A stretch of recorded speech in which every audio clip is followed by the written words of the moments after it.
It is impossible to describe today just how big of an impact Star Wars had on our culture when it was released. No amount of descriptions of how much we loved it or how many people went to see it or how many times we saw it can sufficiently explain the enormity of it all. One might even watch it today and wonder what the big deal really was. The only way to truly understand it is to watch other movies of the time when it was released. The one exception to this is Close Encounters of the Third Kind, which was released late the same year, and done by some of the same people who were on Star Wars. It's not just the special effects which made it stand out, it was the imagination. Ideas which had not been the norm for science fiction, even though the genre by nature is supposed to be all about stretching the imagination.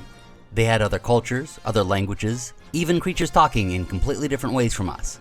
I mean, can you imagine a person talking in Wookiee? Okay, I stand corrected, but you get the idea. Star Wars didn't just give us a spectacle, it gave us a whole new way of thinking about genres, about the universe, about religions, about fascism, and about movies themselves. It was a time of broadened horizons. In the same year that Star Wars was released, Tolkien's The Silmarillion was published, the Atari 2600 released, the Apple II, which led to the explosion of computer games and home computing, hit the market. Dungeons & Dragons had its first wide release. Hip-hop, disco, and punk rock all had their first big hits. Even the high five was invented that year. And one invention in particular led to a change in the entire movie industry, the VHS player. Releasing just a few months after Star Wars hit the theater, it led to a whole new business market, the video rental store. The one which popped up near my home had a waiting list for Star Wars when it came out on video. They had only one copy, and they could rent it out for one day. The list was the entire length of the sheet of paper it was written on. For American culture, it was a whole new world.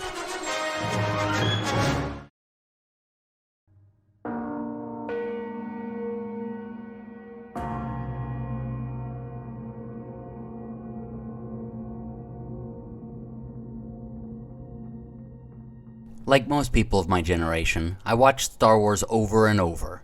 I had all sorts of accessories for it, and I studied how it was made. I assumed that George Lucas had spent his formative years generating these worlds and these stories, and Star Wars was the culmination of all of them. But as I was researching a book I'm in the process of writing, I learned differently. According to the biography George Lucas: A Life, Star Wars was more or less an accident. He had been trying to get a production company to make American Graffiti, but because THX 1138 had been a failure, no one wanted to touch anything he wrote. He finally found someone who wanted to talk to him, David Picker, an executive at United Artists. But he would have to go out to the Cannes Film Festival to have the meeting. This is a common practice in Hollywood, producers making writers travel hundreds and sometimes thousands of miles to festivals to meet with them, even when their offices are just down the street. In this case, it so happened that THX 1138 was playing at Cannes, so George and his wife Marcia spent their last $2,000 going. They even had to sneak into the screening of THX because they couldn't afford tickets. He later met with Picker at a hotel, who was interested in American Graffiti, but he wanted first to know what else George had in mind. In those days, producers wanted to invest in someone who might have staying power, not a one-shot wonder. Lucas had previously tried to acquire the rights to Flash Gordon, but failed, so he and a friend had toyed with the idea of something similar. Lucas pitched it as if the project was further along than it really was. Picker agreed, and American Graffiti and Star Wars were both born. Hey, you're supposed to be the fastest thing in the valley, man, but that can't be your car. It must be your mama's car. I'm sort of embarrassed to be this close to you. When the film was a hit, George had a unique problem on his hands, one slightly similar to that in The Producers. He had overpromised on the next film, and now he had to come through. He was still unable to get the rights to Flash Gordon, so he was stuck having to come up with something in its place. His answer was the Star Wars, which he struggled through. He knew he wanted to say something about his views on the Vietnam War, the small group fighting against the big imperial power, but he didn't know how to put it into a story. To help him get through it, he drew from inspirations like Dune, Hidden Fortress, westerns, Akira Kurosawa films, and serialized movies of his youth. But most of all, he drew from the book The Hero with a Thousand Faces by Joseph Campbell. It was a study of mythologies from every culture over hundreds of years, elements they all had in common. This gave Lucas the structure he needed for his story. This was perhaps the most important move Lucas made, as it provided him with a formula not based on those of Hollywood, but one of our shared subconscious.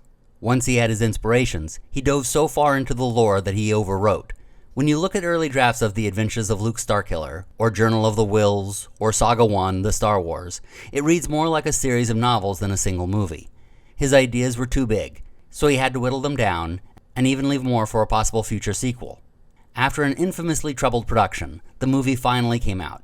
He had just finished the last tweaks of the sound design reportedly days before the release.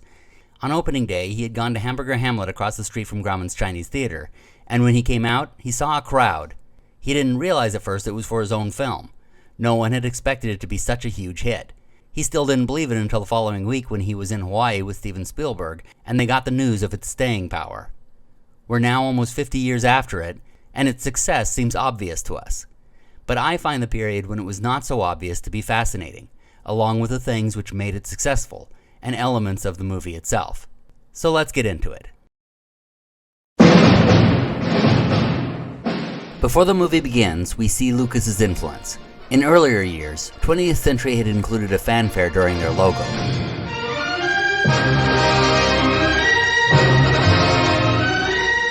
In recent years, they had dropped that in the interest of time, and this was their production logo.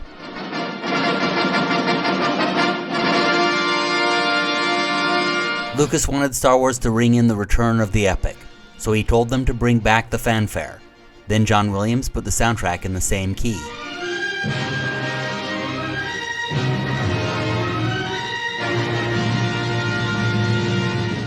Then, in silence, we get the opening line, which is taken for granted today as just something from Star Wars, but it's vitally important to what this movie did. Perhaps its most important contribution to the art of storytelling. The phrase, "a long time ago," is attributed to fantasy stories, which say, "in a kingdom far, far away," usually used in children's stories. But instead it says, "in a galaxy far, far away." This simple phrase connects the genres of science fiction to fantasy, creating a whole new genre, science fantasy. Fantasy had always been the purview of the past. Tolkien and Lewis had solidified it in modern stories as the medieval period. And now, here was someone making the bold claim that a fantasy story took place in a galaxy, not a land, far, far away. This was a bedtime story. Or not a bedtime story. Okay, but still a fantasy. This opening crawl was not entirely new. Some serialized movies had done this before, but never this boldly. The original crawl apparently went on way longer, telling, in essence, the story of the prequels. This, again, tells me that Lucas intended to tell the movie like a novel, providing a massive amount of backstory and context, the type of thing that would make Tolkien proud, but movie audiences would fall asleep before the first laser blast. As the camera pans down, we first see one planet, then two. The double moon is a brilliant move, as it puts us onto another world instantly, without even having to show an alien creature. Just a tiny touch like an extra moon can do that. And as the ships fly overhead, we get one of the best examples of show, don't tell. This tiny vessel is being chased by this enormous one. It immediately plays to our feelings of the small person being beaten on by the large one. The concept of punching down. We have the natural instinct of taking the side of the smaller one being overcome by the larger one, and this plays upon it. And we all think about how huge the miniature was, and how many details were put into it to emphasize the size. But just as important is the music. Notice that the entire time the score has been moving forward, but when it reaches the point where the Star Destroyer enters frame, the music stops and repeats itself.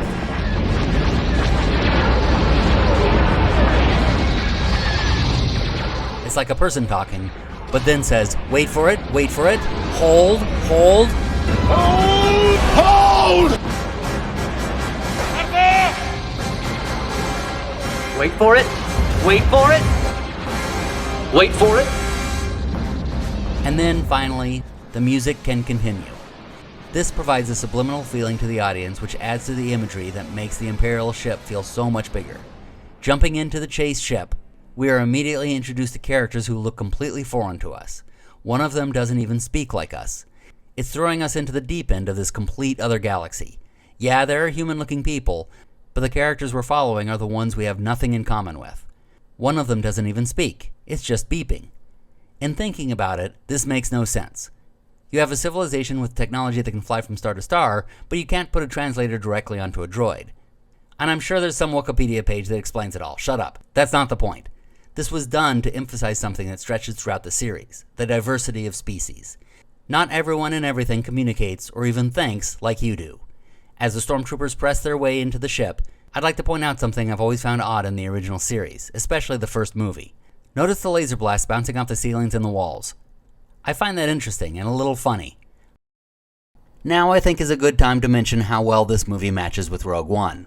This works a little better as a 4-hour movie, combined with that, than on its own. They did such a great job of making everything match that it works, which of course was misinterpreted by many people as nostalgia baiting. But there was one thing that doesn't entirely fit: Vader confronting Leia.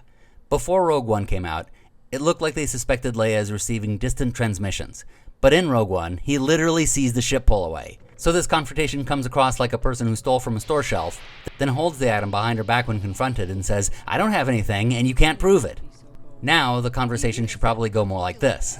When they hear you've attacked a diplomat... Well, nothing. I saw your ship pull away. I was standing on the torn-apart hatch. I looked badass, by the way. So you're caught red-handed. So give us the data that sent you and we'll call it I even. don't know what you're talking about. Dude, I was right there. I could see your ugly hair buns through the window. Now give up the card. I'm a member of the Imperial Senate on a diplomatic mission to Alderaan. Bitch, stop gaslighting me. I saw you pull away, and I followed right after you. Just get out of my sight. By the way, I know many people have criticized their hairdo over the decades, including Carrie Fisher. But I personally appreciate the fact that they created something which was not contemporary. It may not look great, but it's a fashion we're not familiar with. Having her surrounded by people in weird armor talking to a big guy with scary armor absolutely puts me in a galaxy far, far away. As R2 and C-3PO land on the planet, they of course split up, because that's the first thing protagonists should do in a dangerous situation. But I want to focus on what happens with R2 here. One of the problems in the prequels was that R2 was given more mobility. Lucas wanted him doing more things. What's unfortunate is that he didn't recognize one of the things he had done so right in the original, which was to give the protagonist a major weakness.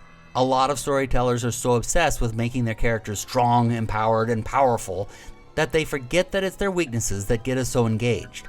We all feel weak in these situations, and it's that shared vulnerability that causes us to empathize with the character. In this, even though R2 does not speak English, we understand his inner dialogue through the emotional tones of the beeps. So as the droids get reunited, we cut back to the stormtroopers, and there's a little to unpack here. First, let's talk about the scene before it was changed. The investigation of these troopers just, wow. The tracks go off in this direction. No shit, there are tracks. Then this guy picks up a piece and says, "Look, droids!" So are the droids just shedding pieces? This is an example of how many of us have excused the original trilogy for a lot of things.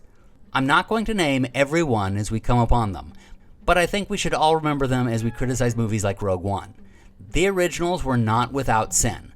The reason I don't give a pass to the prequels and sequels is because the number of flaws in them are so much more numerous. But yeah, the original had these little quirks too. And the special editions did not help. Look at these chuckleheads riding the giant lizards. I know there was one in the distance in the original version, which was weird enough. But he could brush that off as some dildo who jumped up on one and said, "Hey guys, look at me!"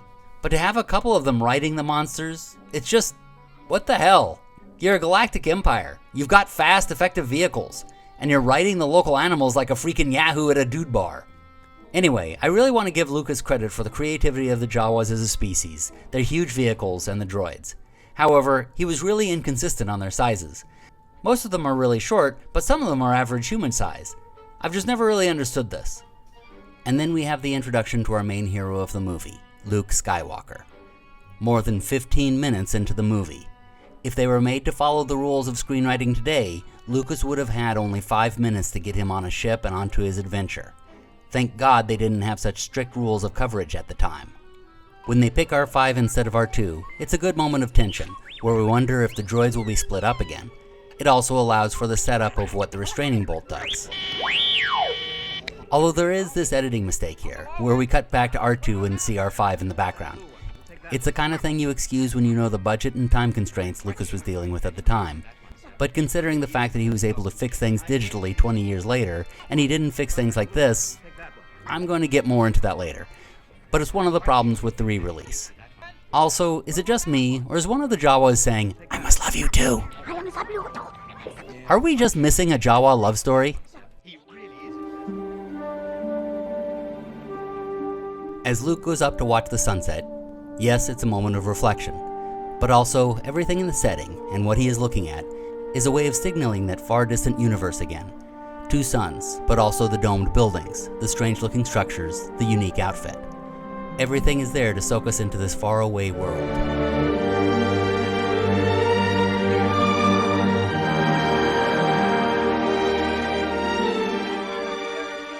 By the way, I've always wondered why Luke doesn't react more strongly to C-3PO here. You know, that little droid is going to cause me a lot of trouble. Oh, he excels at that, sir. Well, you're the one that recommended it to me! What the hell? The next day, they find R2. And this is another point where, while it's an entertaining scene, and it shoots us into the adventure, it really doesn't make much sense. R2 detects the Sand People. Luke has warned them about how dangerous the Sand People are, and yet he goes. Come on, let's go have a look. Come on! They then catch him, have this dramatic fight, and... so he hit near Luke, screamed, and then Luke is unconscious. That must have been some terrible breath. So anyway, Ben Kenobi shows up. And what do you know? He's actually Obi-Wan Kenobi. So he's going by Kenobi, and Luke is going by Skywalker. And Vader never found them. See, this is why it works better with Andor as the prequels than Lucas's version. As Obi-Wan describes the Force to Luke, I am convinced all the more that the Andor series is the best introduction to this. We first learn about it in this minor way, like it's a small cult. Then there's a guy who believes so wholeheartedly he walks into a field of blaster fire. Then there's a monster using it to murder. And now we have an explanation by an elder. The perfect presentation of introduction, example, then explanation. By the way, knowing what the lightsaber will do to a person if turned on, the way Luke keeps pointing it at Obi-Wan makes me nervous. The next scene in the movie, this one on the Death Star, I've come to see is probably the most important in the entire movie series. You see, I always felt it was a mistake to have the Death Star rebuilt. Even as a kid, I thought it would have been better to have some other new target as the place where the Emperor is trapped. But in looking back and having a better understanding of the Republic in conjunction with the Empire, I understand it more. First, this scene explains that the Senate has been dissolved. If combined with Andor, this moment is chilling. All of this has been destroyed, exactly as Mon Mothma had warned. But perhaps more important is this moment. Fear will keep the local systems in line. Fear of this battle station. That one line explains everything. It ties the Death Star to the Emperor's entire plan. They are one and the same. He kept the Senate until the Death Star was ready. He could not control the galaxy without the Senate. Now that he has the Death Star, he could dissolve them. But when the Death Star is destroyed, he kind of has nothing to maintain control. So he builds the second to regain it. And the completion of it is necessary to his grip on the galaxy. And all of that is established here, in this scene. So is the importance of the dark side of the Force, and the power of dad jokes. I find your lack of faith disturbing. When Luke and Ben find the slaughtered Jawas, there's a little story from my time at NYU in the early 90s which really expresses how much this movie meant to my generation. During this scene, the sound cut out. Every single person in the audience, in unison, said every line exactly as it was spoken in the movie. Then, as Luke ran to the speeder, we all started singing the soundtrack. Some of us even took certain instruments, while others took different instruments. Also, as another side note, while writing this, as soon as Luke's foot touched the land speeder, a car alarm went off outside. Anyway, when Luke finds his family dead, I'd like to point something else out. This was considered a film intended for families, especially young boys, and they show a character's skeleton, not even that person's corpse, the smoldering skeleton, lying on the ground in a position like that person had been running to escape. When my generation tells other generations to grow a backbone, this is what we're talking about. We saw shit like this growing up. Stop being such pussies. We also saw the Jawa bodies being put into a bonfire, and bunnies dying in their holes, and disembodied heads screaming, and Satan zapping his minions, and whatever the hell these were, and horses dying, trash cans eating people. Even God was scary. Alright, our generation was not okay. Anyway, as we go into Mos Eisley, it's a good time to talk about the special edition, how much it helped and how much it hindered. Lucas apparently felt that he only got 20% of what he had wanted when he made the original film. So in the 90s, when he said he was making a version with almost everything he wanted, we all looked forward to it. Some of it I could see. We expand the worlds and get a bigger sense of scope. And some of it, well, down in front! But some of it, I have to admit, I appreciate. I love escaping into this other universe, and anything that can be done to create that illusion I do like. After our heroes hire Han Solo, he runs into someone hunting for him, and we get this infamous moment of contention. Who fired first? In looking at the original footage, I see how Lucas's intention was to have Greedo fire first. But what's unfortunate about this is that it shows Lucas's inability to understand tension. You see, the real reason why so many people, especially of my generation, fought for this idea that Han fired first is not really because it makes him a badass. It's because, on the one hand, it builds his character, Shooting second makes him pretty standard. But shooting first makes him an interesting rogue who's willing to do what he must to survive. It also makes him more of a match for Leia later on. She shoots first with her mouth, he shoots first with his gun. Although she shot first with her gun too. But here's the more important thing. Lucas was afraid it would make him look like a villain. And he was right. That's the point. I remember vividly as a kid seeing this moment and thinking he had shot first. And it made me fear more for Luke, Ben, and the droids. This is a dangerous dude. Through every scene from then on, I wondered what this guy was going to do to them. Having Greedo fire first takes all that away. It's not a generational thing, it's a basic understanding of how drama works. And as they escape, this is one of the moments that most drives me crazy when it comes to Lucas's special edition. Han says, "As far as I know, a few maneuvers, we'll lose them." Then he does this. Now we all forgave the original movie because this was the pinnacle of effects at the time. But when the special edition was made, they could have done so much more. But they didn't. They were too busy doing this. You think I had a choice? There's one confession I have to make before moving on. This line from Obi-Wan. For many years, I thought he said, as if millions of oysters were crying out. As if millions of voices suddenly cried out in terror. I honestly thought Alderaan was a race of oysters. Anyway, speaking of Obi-Wan, I find this moment when they smuggle themselves in the compartments interesting. Luke and Han are in one compartment, and Obi-Wan is in the other. Making sense, 2 in one and 1 in the other. But then we find Chewbacca was in the one with Han and Luke. So Obi had a compartment all to himself. I guess that's the benefit of using the Force. But I do have to give Lucas credit for this line. Who's the more foolish, the fool or the fool who follows it? He always has at least one line in every movie that just nails it. There is also one moment that makes me cringe a little, though. Obi-Wan opens the door here while both their backs are to it. Imagine if there had been a bunch of stormtroopers there. But I digress. After he's gone, Luke talks Han into rescuing Leia. And here's what I like about it. Han isn't convinced by some heroic act. It's money. Just money. That makes his character interesting. Flawed, but interesting. Everything he does is for profit. He isn't secretly doing it for some altruistic reason. He just wants money. It creates an interesting dynamic to the rest of the Death Star scenes as our characters are there for separate reasons. It's also the reason why having Chewbacca in the prequels is dumb as hell. Because it means he would have had more of an altruistic motive, having been a rebel himself. But here he's part of this whole mercenary vibe. It's just plain more interesting to have this entire outsider perspective through Han and Chewie, rather than pretending that one of them is secretly a rebel. When Luke goes to rescue Leia, there's something today's audience needs to know to understand part of what made this movie stand out. Up to this point, this is how princesses reacted to being rescued. Flash, get me out of here! Get me help! So to have a princess talking back to people was a big deal. While this movie may seem quaint by today's standards, Leia was, in many ways, the first modern feminist character by the very fact that she didn't quiver in fear at her captors and kiss the ass of her rescuers.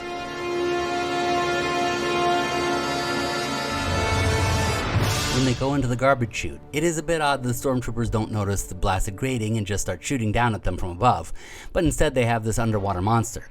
But there's a reason for it. One of the elements Joseph Campbell had discovered in all mythologies was that they shared a moment of falling into darkness where they would have to face their deepest fears. There they would experience a rebirth and come out of it renewed and ready to complete the task. One important ingredient in all of this was water, in which the lead character would have to be dragged down into it before it could come back up, as if being baptized. Here he is talking about it himself. Jonah in the whale, I mean, that's a standard motif of going into the whale's belly and coming out again. Why must the hero do that?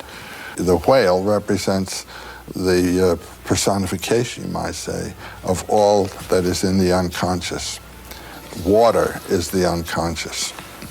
The creature in the water would be the dynamism of the unconscious. This all may sound pretentious for a space adventure, but bear in mind that this is what Lucas was drawing from when he wrote the script. Anyway, when the stormtroopers come into the control room, there's the famous moment when an extra hits his head against the door. Personally, I love that some Foley artists still made the bump sound. Take over. Also that this chucklehead reaches down to one of the officers but never checks his pulse. As they leave, Han chases the stormtroopers. This was one moment where the audience laughed heavily in 1977. But when he came around a corner, it made some sense. There were a few more reinforcements. This part in the re-release is one of the examples of Lucas's problems. It makes no sense. You see a ton of stormtroopers, and even some officers up on a balcony. There's also a TIE fighter, which implies a hangar. Why the hell would all of these soldiers be here? That's the problem with Lucas's overindulgence. He didn't think through the reasons for his decisions. It's the reason why so many people are begging for the original non-specialized versions to come back. When Vader and Obi-Wan fight, I know it's easy to focus on the lack of fight coordination. That was definitely improved by a fan version, which I highly recommend. But what I think is more important to consider is the point behind the colors. Red is the color of intensity, anger, aggression. Blue is the color of calm, relaxation, peace of mind. That is the thinking behind the colors of the lightsabers here. All the lore which comes later originates from those mindsets. What's particularly interesting here is the fact that Lucas had not intended to kill Obi-Wan during this fight. Apparently, Kenobi was supposed to live to the end, and all his lines during the trench run were supposed to be Obi-Wan talking to Luke through the headset. But somewhere along the line, Lucas got to thinking that, since Obi-Wan didn't do anything during the last portion of the film, it would be more meaningful for him to sacrifice himself, and to influence Luke as a spirit guide. Alec Guinness, who had a financial stake in the movie, was apparently heavily against this idea, but warmed up to it. That's the reason why the death scene seems tacked on without much purpose. But there are a couple great moments here, especially considering that they were done on the set. First, Obi-Wan disappearing. It creates mystery for what's to come, emphasized by Vader tapping the cloak with his foot. Second, this moment as Vader is walking toward Luke, bobbing his lightsaber threateningly toward him. It says, in its way, "We're not through," foreshadowing the end of the film. By the way, when I first saw this, I thought they were all doomed because I had been in the bathroom while Obi-Wan disabled the tractor beam.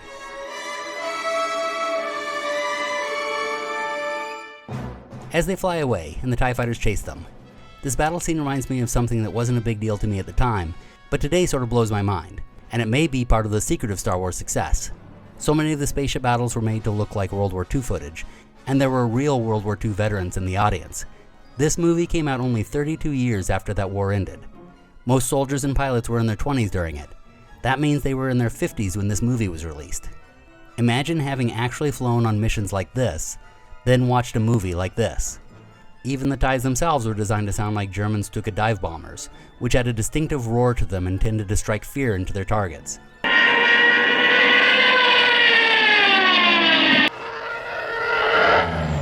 I can only imagine how it felt to hear that again. When they get back to the base and plug R2 in to see the plans, we get a look at the most advanced technology in the movie.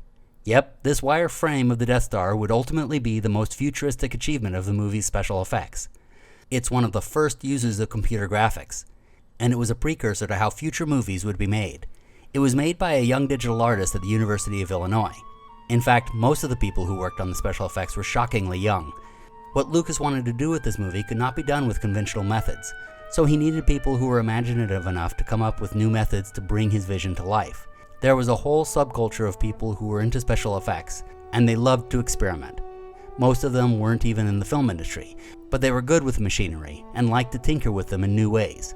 John Dykstra pulled them together and presented them to Lucas, and they used the most recent methods and equipment they were already using to create new systems. Perhaps the most distinct example is motion control. This was a system developed at Berkeley for use in studying traffic patterns. John Dykstra, who worked on it, saw its usefulness in shooting models and backgrounds to create the illusion of spaceflight. Having the camera move around the models rather than the other way around gave the illusion of smooth motion, and the memory within the computer system allowed several passes, so they could film each element separately, then combine them all optically. Their systems were entirely new and innovative, the types of things reckless and optimistic youth is great at doing. They didn't yet know what they were doing was supposed to be impossible. These young people were, themselves, much like the Rebel Alliance. Computer nerds, engineers, painters, printers, photographers, mechanics, electricians, musicians, dreamers, model makers, outsiders. They formed a family and called themselves Industrial Light and Magic. Their home was in Van Nuys, within an industrial park, which is where the beginning of their name comes from. Van Nuys itself is away from the glitz of Hollywood. These were not the glamorous stars of LA. They were the geeks of the suburbs, the overlooked of the industry, and they would change the face of movies forever. They designed the Rebel ships to look like hot rods, altered and souped up to have extra power and speed. Imperial ships were to look like they had come off the assembly lines. Independent ships like the Millennium Falcon were to look unique. Everything was to have a used, lived-in feel, with texture and sometimes with engines and wiring showing, like a muscle car. The technicians who had worked on real car parts were perfect for this, but occasionally they just took pieces from model kits, and they coined the phrase kit bashing. One of their biggest challenges was in gluing all the pieces on, which took so many hours they wouldn't have gotten done in time. But 2 of the technicians had access to special types of glues that others could not get, so they bought some adhesives and brought them back to the shop. It was a product which would later be called super glue, and it was what got them back on schedule. That schedule, however, was falling woefully behind. When Lucas came back from production, the effects team had only completed 2 shots. Lucas didn't understand that most of the time had been spent building everything, developing whole new technologies and testing them, and the shots would go more smoothly because they had, but he was nevertheless furious. There were only 6 months left before the release of the movie, and they had more than 400 shots left to do. Lucas had reason to be scared. When he had given an early screening of THX 1138 to Warner Brothers, they had pulled the film from him and re-edited it in a way that he believes destroyed the film's chances. Now he was being pressured to show it to executives at 20th Century Fox. He decided first to have a screening with some of his colleagues, like Brian De Palma, Martin Scorsese, and Steven Spielberg. Ironically, it was the head of 20th Century Fox who liked it the most, he and Spielberg. It was the other colleagues who tore it apart. That put the fire under them that they needed to finish the movie. They split up and filmed multiple shots at every moment. They worked day and night. Some of them lived at the studio, and they worked up until the last minute. And it was worth it. The ending battle was unlike anything anyone had ever seen or heard. In this video, I'm showing mostly footage just from the 1970s to make my point. But I will admit that this is my favorite change in the special edition. It does look better, though there are moments that I'm still blown away did not get changed. Like when you see a ship or 2 in the trench and there are supposed to be others nearby, but they never get added. I mean, you added a Jawa swinging from a dinosaur and you couldn't add... Okay, I'm calm. Back to the climax. Nowadays, it's easy to say that was just done with a computer, but this was accomplished by a small team of misfits paving new paths over the course of 6 months.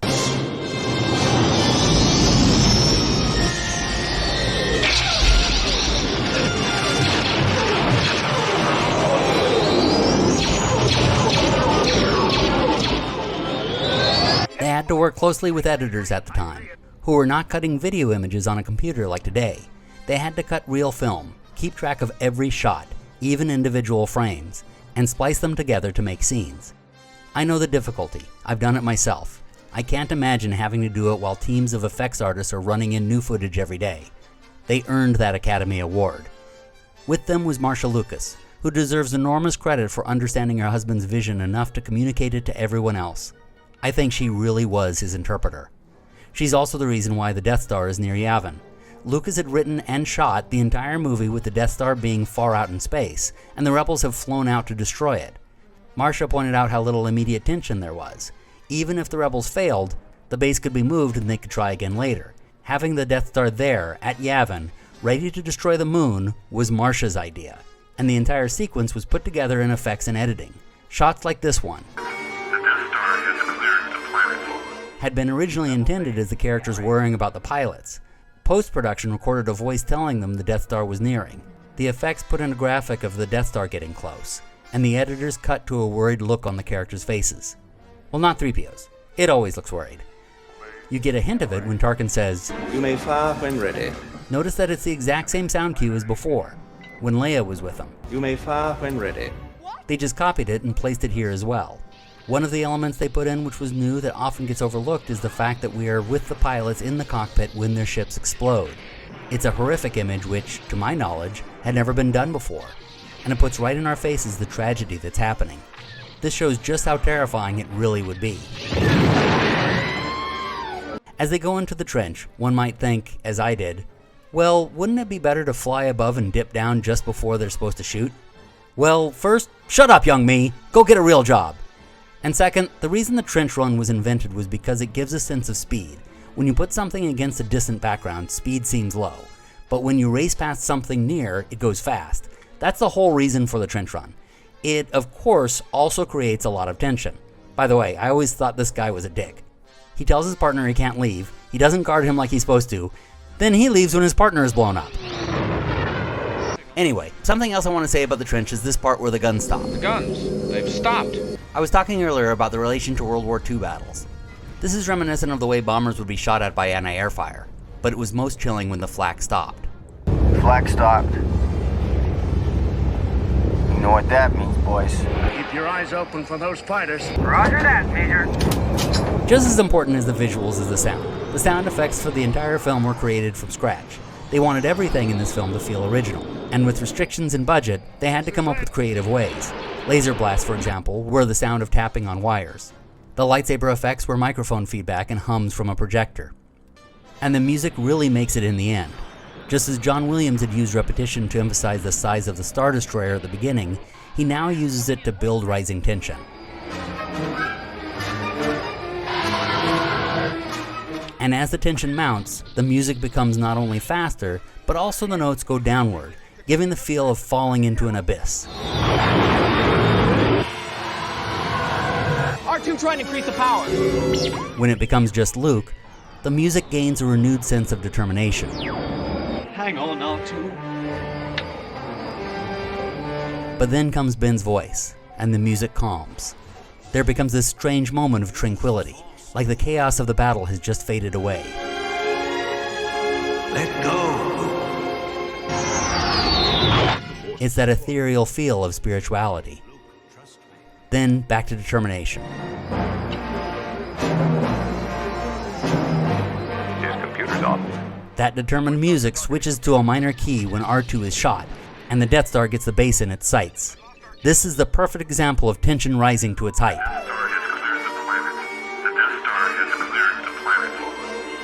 Rebel base in range.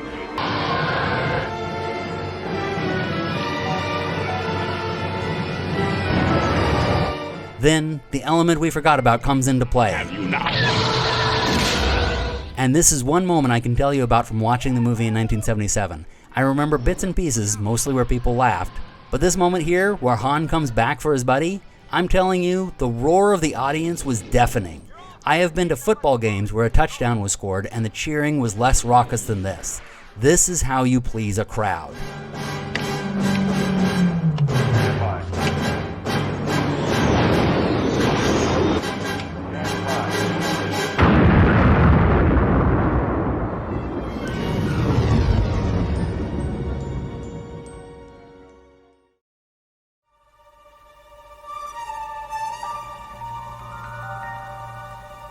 Star Wars went on to break box office records.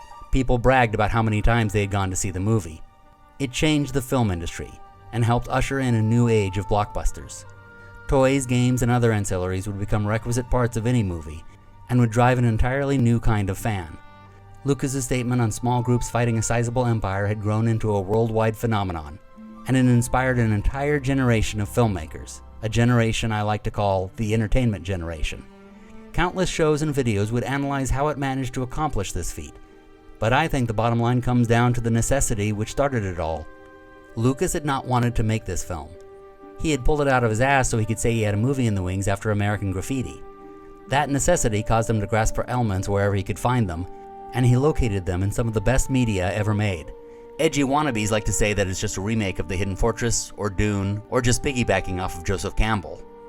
But the truth is, it's all of those things, and more. In his desire to throw something together, Lucas pulled from all these great works to make one great piece of entertainment.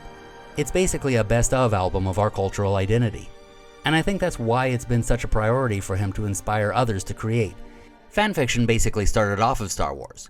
George Lucas has always encouraged it, and rarely followed up on copyright claims while he owned the IP. He saw his creation as merely the center point, with others' versions being a sort of alternate history. He has often expressed joy at others being inspired by his creation to create new art, the same way he was inspired by others to create his own art.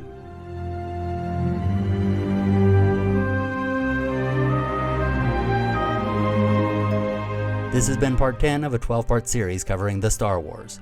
I hope you're enjoying it. If you agree with my opinions on storytelling, check out my books. The links are in the description.